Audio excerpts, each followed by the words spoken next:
Deuxième point de centralisation, la façon dont les blocs sont construits. En théorie, chaque validateur Ethereum pourrait créer lui-même son bloc. En pratique, la majorité d'entre eux délèguent cette tâche à des services externes appelés des relais MEV.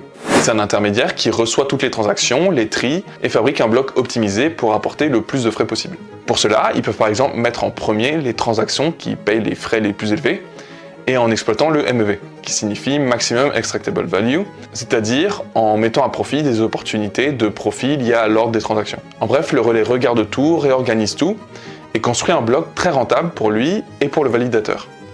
C'est efficace, mais cela donne énormément de pouvoir à une poignée de relais qui décident pratiquement de l'ordre réel des transactions sur Ethereum.